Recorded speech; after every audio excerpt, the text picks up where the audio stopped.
to the Paranormal Pendle podcast, coming to you from the heart of Pendle Witch Country in the northwest of England. My name is Craig Bryant, author, investigator and collector of stories. Join me as we take a journey into the paranormal, UFO sightings, cryptozoology and big cats.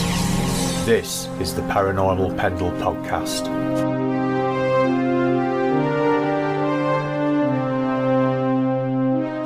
Welcome to episode 15 of the Paranormal Pendle podcast, broadcasting to the Paranormal UK Radio Network at paukradio.com.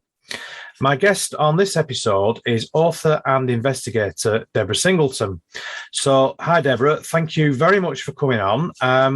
Could we start just by you telling us a little bit about yourself, please? Hi Craig, thank you for having me. I was brought up with spiritualism, really. My great aunt was a clairvoyant, so it's always been in the family. It's never really, I've never thought anything else of it, really. And then obviously as I've got older, I started going to a spiritualist church, didn't think that was for me, and I've sort of dabbled in all sorts, bit of ghost hunting and all sorts. I've always been interested in any subject to do with paranormal, anything like that, so it was just kind of a natural thing, and then obviously as I've gone on, I've got into other groups and life's just sort of taking off. So what do you recall then from your aunt being a clairvoyant? Can you recall any stories that you might have been witness to? I remember she lived in a little village called Torksey, which is just outside Lincoln. It's basically, there was no pub in the village. There was a couple of semi-detached houses. My great aunt lived in an old farmhouse. And I remember in the school holidays, we used to go and stay for like 3 weeks at a time. And one night she said, I'm going to get the Ouija board out. Well, I was doing the usual like kids do, laying on the floor watching the telly. And my mum was, I knew my mum wasn't really all that interested. She didn't want to get involved. Anyway, my Auntie Frances set it all up in the kitchen. My mum sat down and my Auntie Frances is trying to cajole her and say, it'll be all right. And as soon as the glass went on the board, my mum was saying, I don't want to be here. And the glass shot off the board and smashed against the wall. And I shot up off the floor. And that was it then. Obviously, my mum came back in the room and my auntie cleared the glass up. And so that was my first sort of, with other people around, that was my first sort of experience. I don't ever remember doing the Ouija board quite a lot. Just that one particular time, whether they did it after I'd gone to bed or I don't know. But yeah. That was pretty spooky. Well, they're quite dangerous, aren't they? They can be. Yeah, in the wrong hands, yeah. So did she ever do readings and that sort of stuff that you recall? She used to, on a night when I'd gone to bed, she used to do like trance mediumship. Well, she used to do mediumship with my mum, giving her messages. And my mum had a little black book that she wrote them all down in. When anything came up that my Auntie Frances had got right, it got crossed through. And I just remember this particular time, my mum told me the next day, I'd gone to bed, my Auntie Frances got settled and my mum got sat there with a little black book ready to write the messages down, and then my Auntie Frances started snoring, so my mum sat for like 10 minutes or whatever, and then she buggered off up to bed. So the next morning my Auntie Frances said to her, where the bloody hell did you go last night? She said, what do you mean? She went, I'd gone into a trance. She said, you were snoring, I thought you'd gone to sleep. So yeah, she missed out on that set of messages, I think. That's quite strange, isn't it, really? Snoring into a trance. Yeah, I know. Maybe that's what my wife's doing when she falls asleep and snores at night. Possibly. Yeah. So what was your first paranormal experience then? The very first one I only recalled at the beginning of this year. I'd gone up to Winter Hill with the Winter Hill team. I'd gone to stop with them for the weekend and we were doing some investigating up there. So we'd spent all day at Winter Hill, sort of down, is it Rivington Barn? Yeah, Rivington Barn. We'd been down there and had a BBR meet. And then we all went back to Mick and Caroline's for coffee and whatever till it got dark. And then we were going to go do a sky watch and investigation. So as we were all sat talking, one of the lasses said, I remember my daughter coming into the room and telling me that people were sitting up under a carpet. And my hand flew to my mouth and I'm like, oh my God, I remember laying on the side of my bed. I could have only just gone into a bed from a cot. laying on the side of the bed and clutching the edge of the bed and watching like human-sized figures rolling about under the carpet. And that had been buried right back in my memory, because it was only until she said that and triggered it. And I thought, oh God, I remember that. Just rolling, like a couple of people rolling about under the carpet. So that was the first one. So how old were you then when that happened? Can you remember? I must have only been, well, how old are you when you go into a bed from a cot? Probably about 3.5, 4 maybe. So that must have been really frightening then. Yeah. And as I got older, I always told my mum anything that had happened, paranormal, anything like that, I always told my mum, and she never disbelieved me. She knew that I was telling the truth. But I don't ever, I must have been too young to put that into words, because I don't ever recall telling my mum that, and I don't ever recall her talking to me about it later on. So I can't have had the words to describe what was going on. And I think it only happened that once. I don't remember it recurring. Not like the next thing that happened. That recurred. Okay, so go on then. What was that? I'd be about 4.5 maybe. I don't think I'd started school. And I used to go to bed. My mum would put me to bed on a night, and then she'd leave the bedroom door ajar. And it started, there were like little portrait pictures of kings and queens, head and shoulders. And there'd be about 12 of them that would go past, and they'd kind of float up and down as they went past.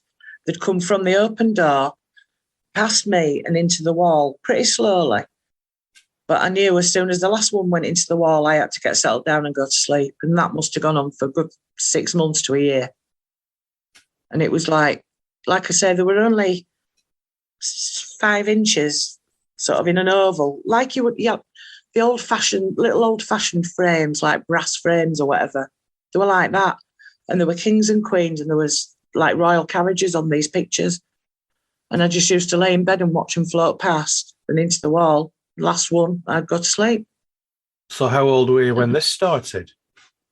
That must have been 4.5, coming up to 5. I hadn't started school at that point. So it must have been somewhere between 4 and 5. And how long did this last for then? I reckon, from sort of thinking back and trying to work it out, I think that would be about 6 months. It was every night for about 6 months. And I don't know if I ever told my mum about that either, because obviously I was still only young. So I'm not sure if I did tell her about that. She never mentioned it to me over the years, so I'm not 100% sure. But yeah. And was this in the same house? Yeah. Yeah. Yeah, we had my dad bought a bungalow when my mum and dad first got married. And it was like a double-fronted bay bungalow, and he just knocked the whole lot down and started again. Right. So the front room was like 44 foot long. And then in the middle, at the back of the front room, the corridor ran down. So there was like your toilet, your bathroom, my mum and dad's bedroom, my bedroom, and the kitchen at the bottom. So it was like I was quite a way away from the lounge. So if I'd have shouted out, I don't think they'd have heard me anyway. But I don't know.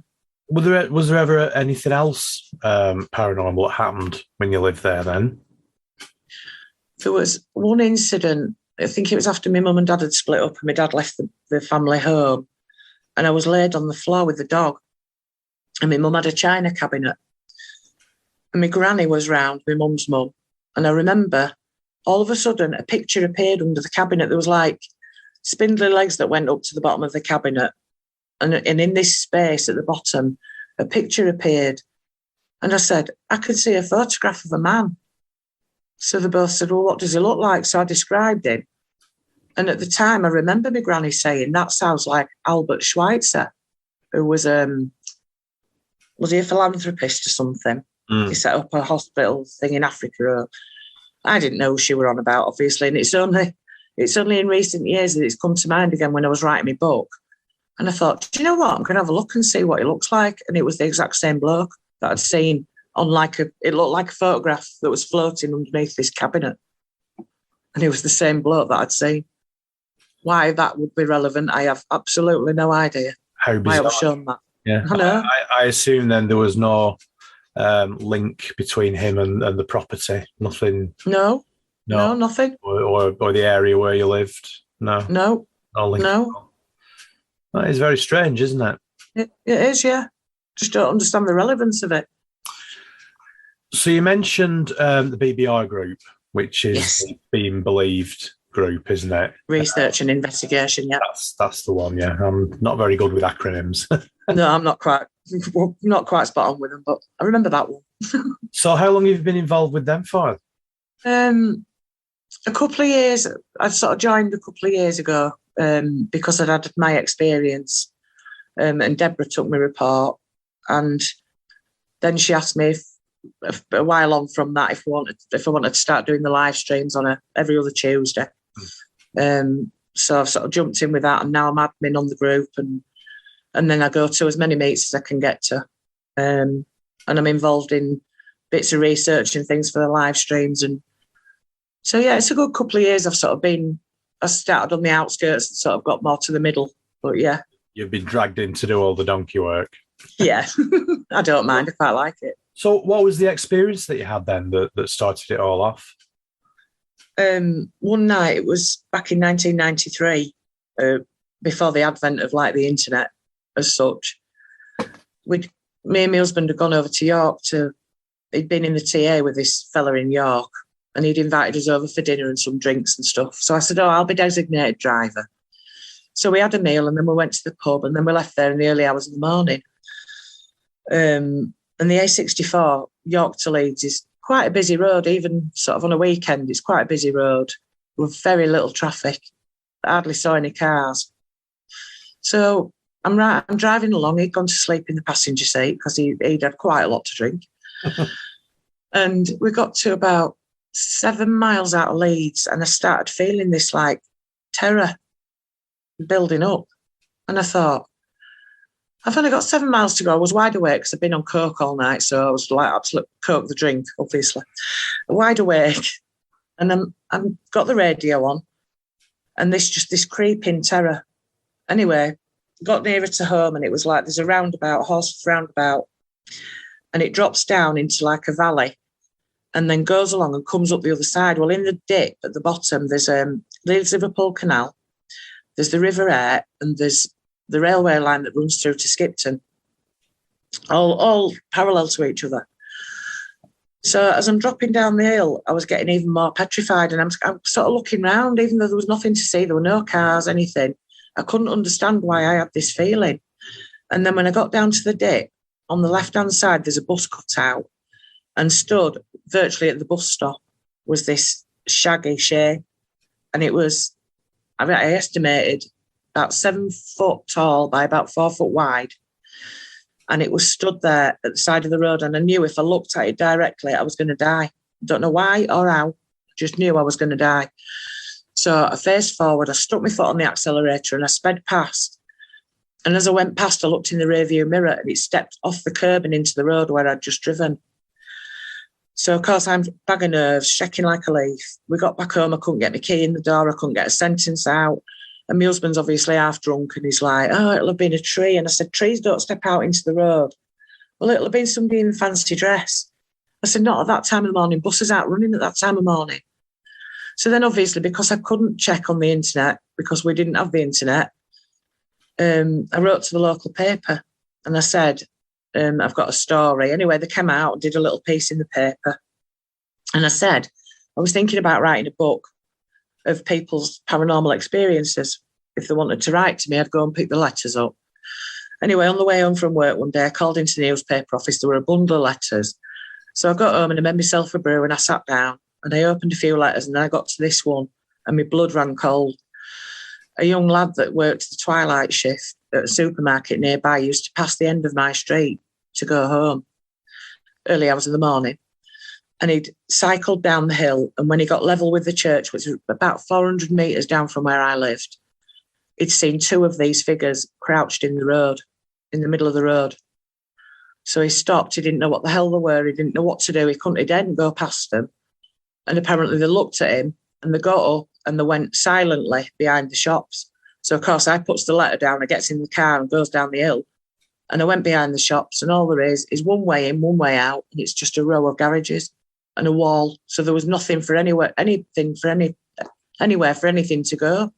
It was just that? And I'm like, and then of course you start thinking to yourself, oh my God, they're following me. Because obviously they've come, further to my house sort of thing. And you just don't know because you don't know what you're dealing with. But that really did. It confirmed what I'd seen because he said they were exactly as I described, but there were two of them. So I have no idea. I've never heard anything since about that.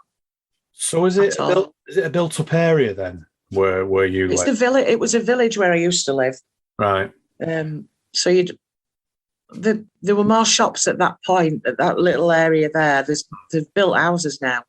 The nearest thing to them was sort of 3 blocks of what you call maisonettes, I think. Yeah. Yeah. But even the way that they were angled, even if anybody had been looking out the window, they wouldn't have seen that because of the angle of the buildings. So were there any trees or bushes or anything like that they could have gone in? No, nothing. It's just like I say, the road, the church at the other side, the shops. And he said that they'd gone to the left and gone behind the row of shops, which was just garages. And he couldn't see them? No. He sped off. He was absolutely all right. So he didn't follow them, right? Got you. Yeah, no, he didn't follow them. I went to have a look, but he didn't. He hadn't followed them on the night. He was petrified. So the figure that you saw then, I assume, because you said it was like sort of 7 foot tall, I assume it was stood upright. Yes. Yeah, I couldn't see any visible arms, legs, eyes. I couldn't even see the eyes, but I knew it was staring at me. Right. It was kind of boring into me, but I couldn't see the eyes at all. And couldn't see anything other than this shaggy shape. Right, but it was definitely, it wasn't, what I'm trying to get at was, it wasn't a sort of shadow. It was more, it was, you could tell that it had fur. Yeah, right. Definitely.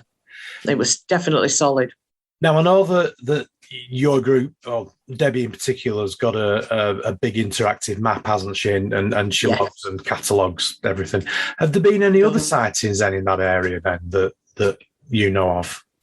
No, not in that immediate area. We have had a couple of reports since. I heard of a report just up the road before you drop down the hill.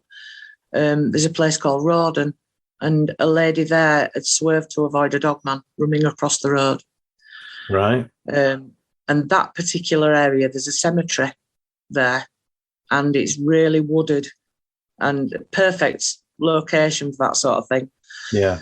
And then a bit further on, Leeds Bradford Airport, there was a report that a gentleman had made of his mum stood in the kitchen. They had a little farmhouse. She was stood in the kitchen washing up, and there was very deep growling outside the kitchen window.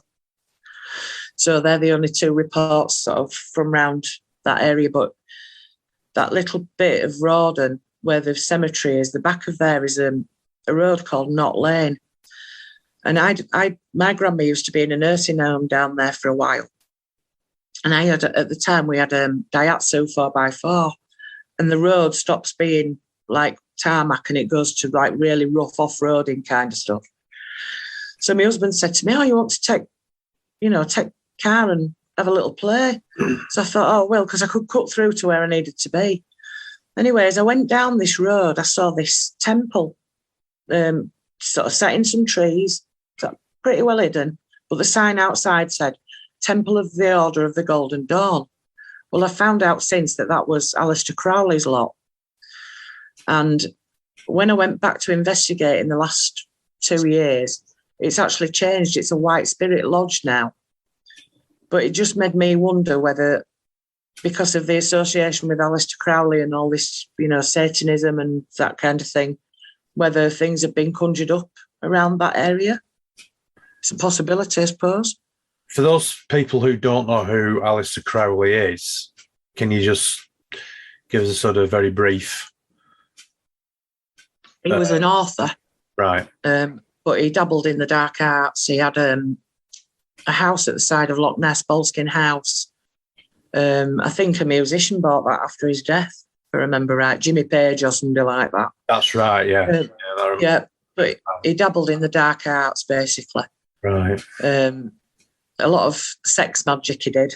Oh, right, okay. And so I'm presuming if these Temple of the Golden Dawns were part of his thing, they had rituals and things inside them. And yeah. But I actually went, Mick McLaren, and his partner, Carol Ann, came over, and we actually went down Knott Lane because I told them about this lodge, and we went to investigate. And as we got level with the lodge, it was like all three of us had been on the lash all afternoon.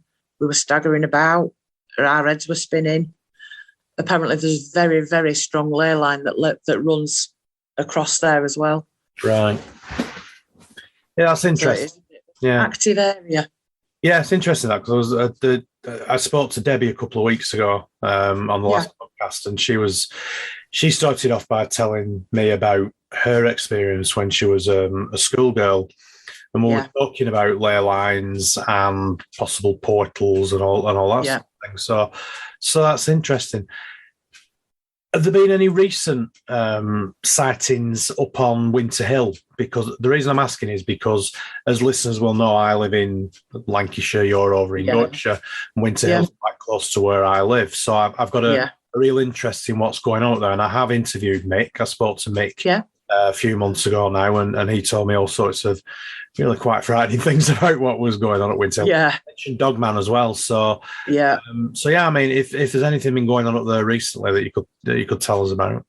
I'm not sure that there is, actually. I mean, I'm not involved in the Winter Hill side of it. Okay. I know that they're keeping an eye out on sheep carcasses. I think at one point there were 14 up there, scattered across the top of the hill. And one of them in particular had its ribs pulled apart, properly pulled apart and opened. So, I mean, any natural predator, well, we haven't got predators in this country that take sheep down anyway, have we, really? No. So whatever it is not of this realm, should I say? But it's a very interesting place up there. It's beautiful as well. Yeah, it is. It is.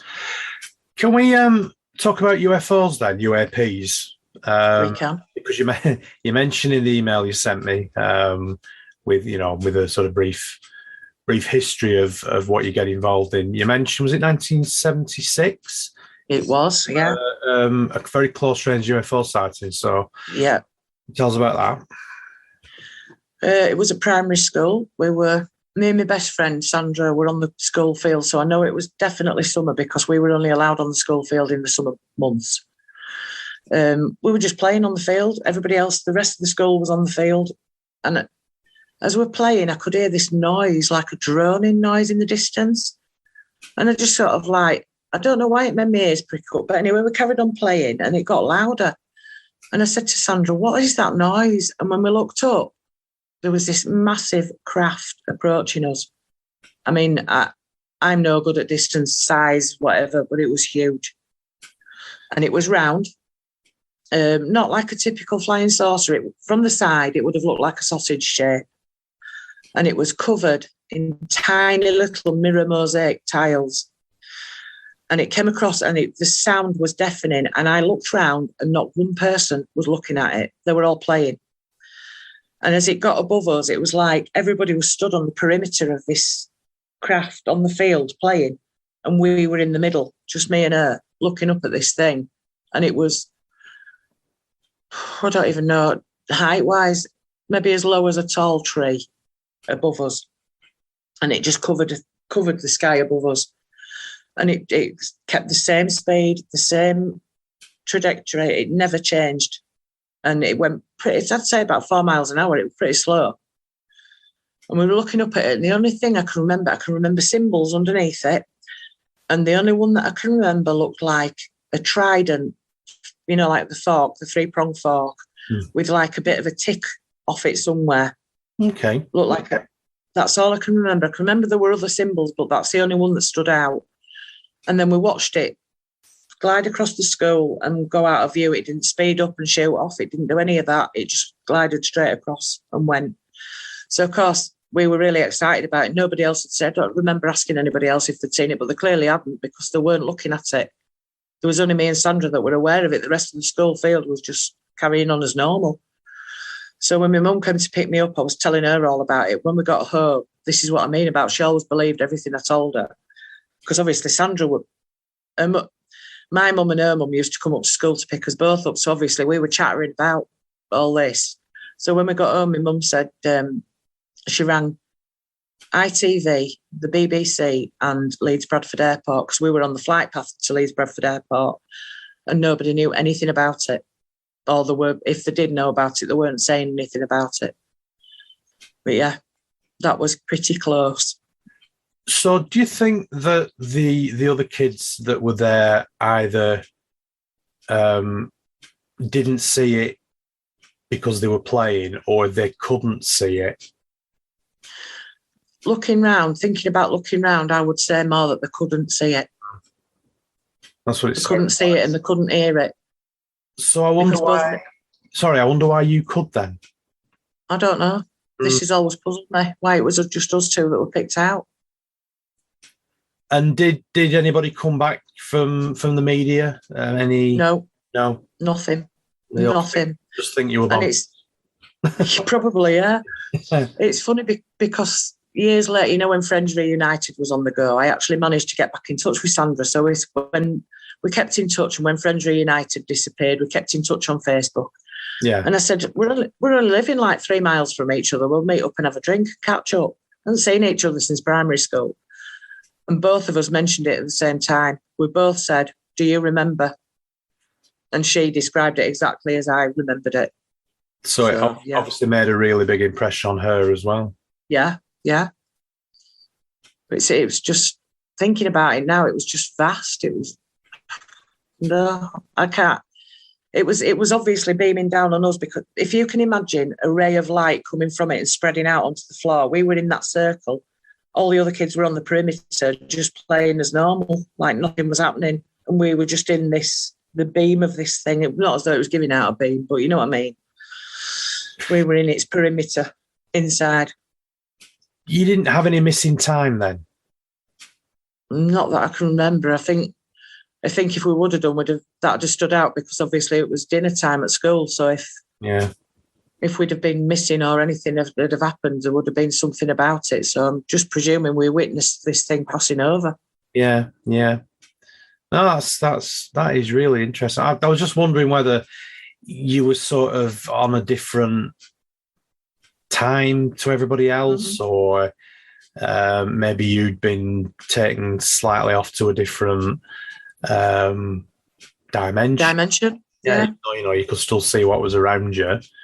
Yeah. So that would explain why nobody else could see the craft, because it was slightly, it would. Not getting too Star Trek-y, but it was a bit out of phase to everything else. Yeah. So. Yeah.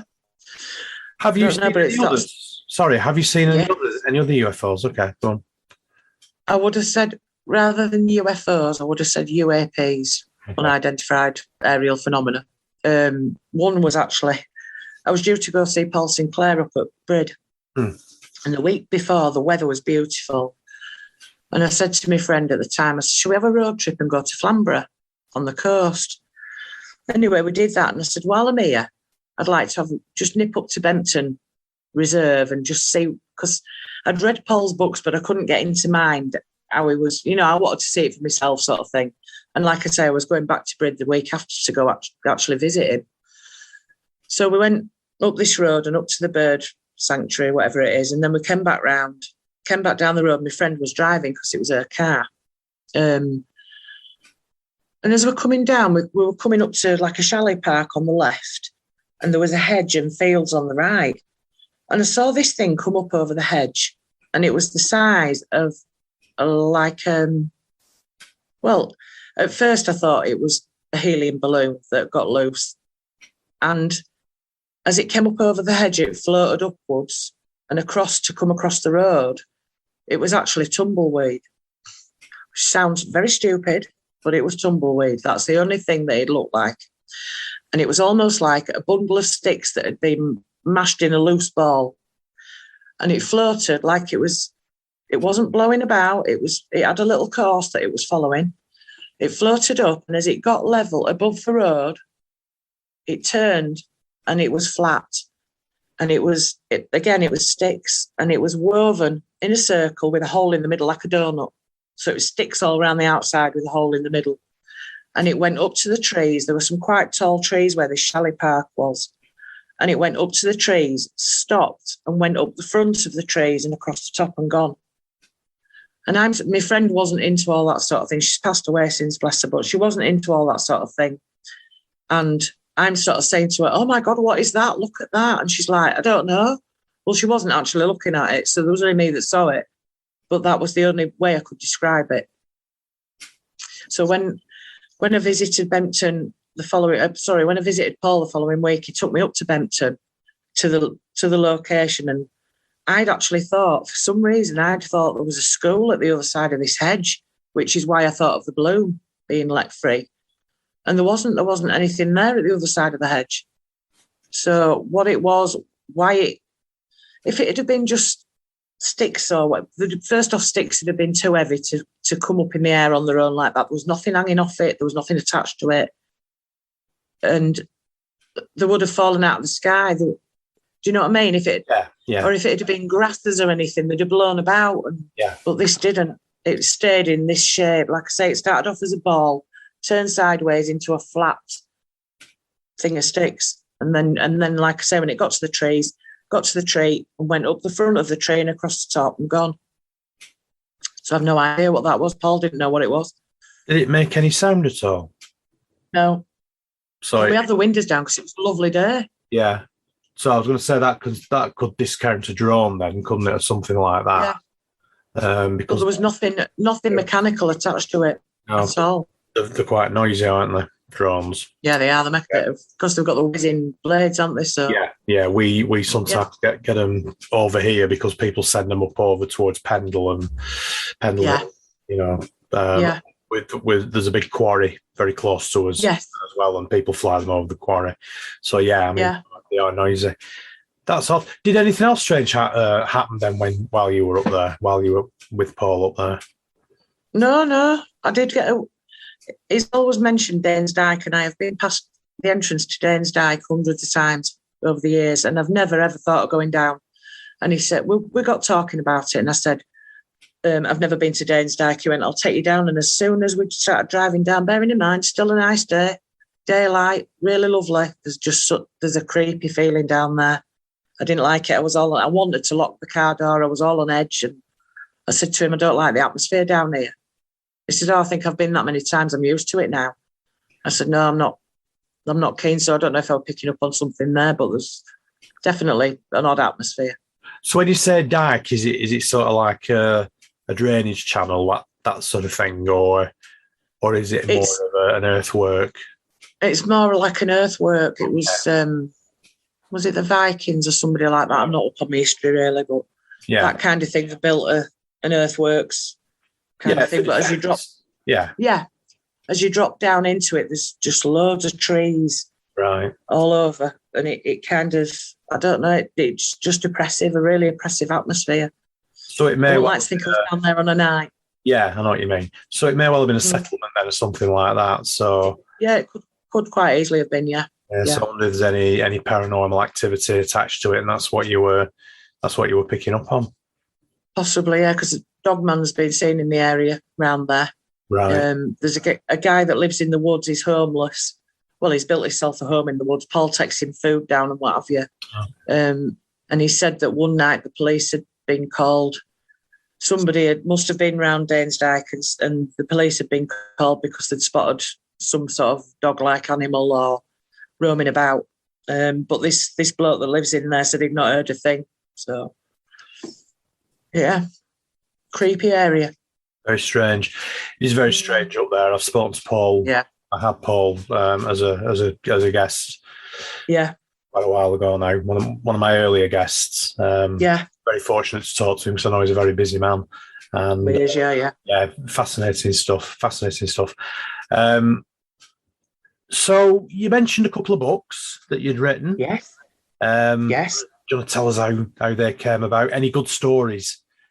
They came about because I was talking to Deborah, and she said, we got on about various things that had happened. And she said to me, you need to get all this written down, you know. And I said, I suppose I should really. So I started writing it down. And as I looked at it, I thought, I've done it kind of chapter by chapter. It looks a bit like a book. So anyway, I was telling Deborah that I'd been writing it down. And she said, get it published. And I went, nobody's going to want to read that. It's all my own experiences. She went, of course they will. people that are interested in these sort of subjects love all that sort of stuff. Anyway, I published the first one with like what I thought at the time was all my lifetime experiences. And then as I sat thinking, I thought, I forgot to put that in. I didn't put that in. And then other things that came up and somebody would remind me of something. And then I ended up with, I mean, they're not very long books, but I ended up doing book 2 then. But I remember one of the stories that had a little bit of a twist to it. When I moved, when my mum and dad split up, we decided to go live in Lincolnshire because that's where my granny lived at the time. And my mum wanted a bit of a clean start and everything else. So we ended up in a little village, same thing, one shop, one pub. My granny lived on the main road. We lived on the high street in the village.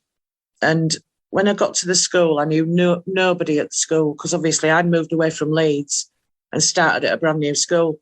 So I knew nobody. So you get given a mentor.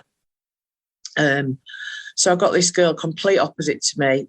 I'm proper giggly and bouncy, and she was really studious. And anyway, we got on all right. So she showed me which classes I needed to be at, what I needed to do. And then she said to me, my mum would like to know if you'd like to come for tea.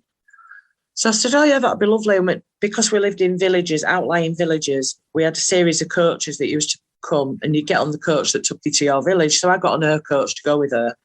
She said, my brother will take you back home because he was of the age where he could drive. So we had tea and everything, played a few games, and then it got to about 8:30. And she said, oh, Peter will take us home now, take you home. So she got in the passenger seat, I got in the rear. Peter was driving, and he was very careful at driving because in Lincolnshire, they have drainage dikes at the side of the road, and some of them could be quite deep. And then the roads can be quite narrow, so it's no street lights. So it can be a bit tricky. So he was going fairly slowly.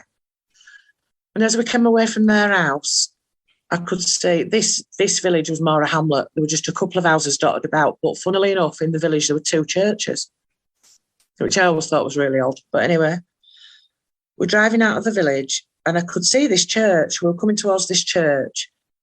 And in the church was completely in darkness apart from one window, and I could see hooded figures like dancing round in a circle in candlelight.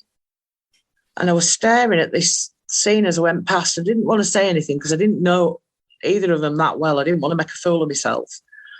But I was watching this as I went past, and it just gave me the shudders. I mean, I'd be like 12 or 13 by this point. It just gave me the shudders. Anyway, I got home and I told my mum about it. And then when my mum died, I ended up with all her diaries, and I found the part where she'd written in how it had affected me, that I wasn't myself for a couple of days. And she'd written down exactly what I told her about seeing these figures. So when I'm doing book 2, I thought, I need to find out where this village is. So I got in touch with my best friend of 40-odd years, and I went, what village did so-and-so live in? So she told me. I'm not going to mention it because of what came after that. So I went on Google Street View and I followed the village through, and I found these 2 churches. And the first one, I was trying to picture how I'd seen it from the back of the car, and I thought, no, that's not it. So the second one, I clicked on the picture, and that was the church. And the headlines underneath, it sometimes brings up news reports about things that are relevant. And underneath it said, satanic worship in abandoned church. And my blood went cold. I went covered in goosebumps. And I'm like, I got it right. That was that church. And it had been abandoned, funnily enough. We moved to that village in 1980, back in sort of October time, 1980. And it had been abandoned in 79, so the year before. But apparently it was prevalent in that church. That's what they used it for. Right. And that's obviously what I'd seen on that night coming home. So it was just that particular church. Have you any idea why they homed in on that church in particular? I've no idea. I do know the name of it, and I don't know. I need to look at. I've never heard. Well, I'll say it actually. St Boltoffs. All right. I've never actually heard that. You get St Andrews and St John's, and I've never actually heard that name, so I don't know what the history of that name is. I've heard that. I'm sure there's one in Preston. Right. It's something I need to look into because I've never heard it before. Yeah. Boltoff. Yeah. Obviously, a slightly more obscure. Yeah. I think it's Catholic saint actually, but I'm not. Right. I'm not big into religion, so I wouldn't know. It'll certainly be interesting to do some research. What's the names of the books then? What are the first one? They're both available on Amazon Kindle download only because it won't worth getting them put into paperback for the size of them. The first one is Life is Strange by me, and the second one is Life is Stranger, also by me. So yeah. Well, I'll definitely have to check them out. You mentioned, no, I will do definitely. You mentioned that now the Facebook page, Codes of the Unknown. Yes. So what's that all about? It's to do with anything unknown. It was set up by Andy Booth, a friend of mine. I started following some of the stuff that they were doing on YouTube. And then I went on the Facebook page, and then he asked me if I wanted to be a moderator, and then I ended up being admin, and now I'm second in charge. And we put out live streams. There's a bit of a theme there, Deb, isn't there? There's a bit of a theme. Yeah, there is. Yeah. Instead of get dragged second in charge. Yeah. You're either keen or gullible. Which one is it? I'm not sure. Keen. I think I'll go with keen, actually. We'll go with keen. Yeah, we do live streams every Friday night. So one week we'll be in the studio. The next week, if the weather's all right, they do live investigations. We've got a Halloween special coming up that is very special. I can't talk about it, but it's very special. We've got some really good guests coming on. But like I say, it covers anything unknown, hauntings, most of the investigations have been sort of graveyards and things. We have picked quite a few bits up. We've found one recently on the last investigation that somebody actually wrote in and said, I don't suppose you've noticed this, and we've found this footage, part of this footage, where there's no doubt that it's something ghostly. Okay. So we're going to be releasing that shortly, and so you can't tell me about that at the moment. Well, it's basically it's a shadow, but it's not cast by any of the lads that we're investigating. It's nothing. It's not cast from them. It's got its own path. Yeah. So Andy's video clipped it, and we're going to be putting it out on one of our catch-up shows. So what's the YouTube channel then? The YouTube channel is Codes of the Unknown. Okay. We've also got a website, www.codesoftheunknown.co.uk. Anybody that wants to come to YouTube and subscribe, that'd be great. Because we do cover some interesting stuff when we're in the studios. We have discussions about, we'll pick topics and then go with what people are putting in the chat. And so it's pretty good. So can you tell me about any of the investigations you've done then? The lads did, there's a cemetery down Northampton, because that's where Andy's based, called Kingsthorpe Cemetery. And the first time they went to investigate it, before that they went to some church ruins over the road. And as they were going round, a little baby bunny rabbit came up to Andy's foot and sat there. And I'm talking, it could have sat in the palm of your hand. And it sat at his foot, and he bent down and he was stroking its head. And it was like, not bothered, not scared, didn't run off. It were eating bits of leaves, and then it kept coming back to his foot. And then it kind of like ran and stopped and looked back as if to say, you're going to follow me. So that was the first weird thing. And then when they got into the cemetery to do this cemetery is enormous. It just covers so much land, and there's all different bits to it. They've heard noises, growling, screaming, but not like fox noises, because they're all aware of what wildlife sounds like. It's really active. And then the time before last that they went, there was a figure being cloaked by a tree. It was cloaking itself with a tree. And you could see it as Andy came up from the side of the hedge. It was just stood there. And me and the other presenter at the time just went, what the hell's that? And it was stood there. So we've gone through all that footage. Andy came across a man sat on a bench. Who sits on a cemetery bench in the middle of the cemetery at like 9:30, 10:15 at night? But anyway, the footage is on the Facebook group, and I think it's on the YouTube channel. He talks to this man, and you can only just hear what the man's saying, and he sounds Dutch. Andy was pointing the phone at him, filming, and there's absolutely no footage of that on the film. But when we've actually caught the stills as Andy's approaching him, his face is like fire. You know, Ghost Rider, where he's in flames. Yeah, that's what this figure's face is like, and his hands are just like bright white. Very weird.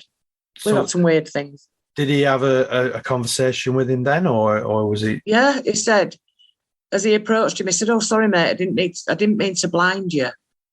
I can't remember what the bloke said.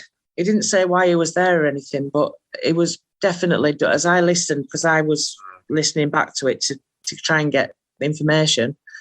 It was definitely Dutch, and the next time that they went back, they went to there's part of it that's like a war cemetery, and one of the names on one of the gravestones was Dutch. So it's like, could it have been the spirit? You know, the spirit of the Dutchman, because he was sat near the war cemetery. I was going to ask you if they checked the graves out. Yeah. Very feasible. And if he was killed in conflict, in action, got down maybe, that might explain the flames. Yeah, it was unbelievable when we looked. That's quite a creepy one, that, isn't it? Yeah, it is. Yeah, Andy was creeped out when he walked, because when he approached him, he said, "I felt fine." It was when I walked away from him, I thought, "What the hell?" Just so he picked up on something as he walked away from him, and then it turns out that, like I said, the stills, his face was just flame. Very strange. So you've got lots of interesting things coming up by the sounds of it. You also moderate for Paul's live stream as well, don't you? I do. Yeah. So I won't ask if you have to filter stuff out on that, because I have done a live stream for Paul myself, and it was all very similar. Yeah. But I can imagine that you do. Do you get comments that you have to? Yeah, do you? You have to get out. Yeah. Yeah, I have to. If the offensive comments anyway, they get flagged up before I can either delete them or show them.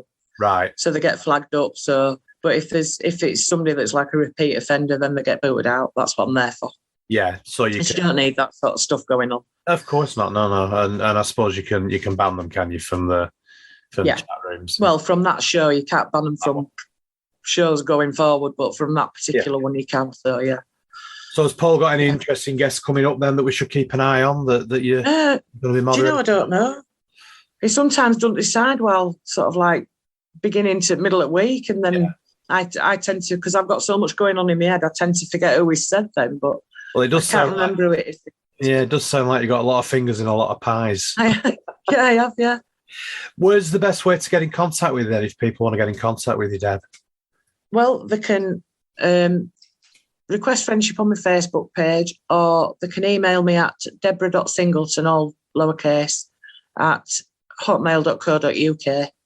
That's my email address. If anybody's got any stories that they want to tell me, or anything they know about Yorkshire ghosties and ghoulies, or anything like that, I'm quite happy to receive emails.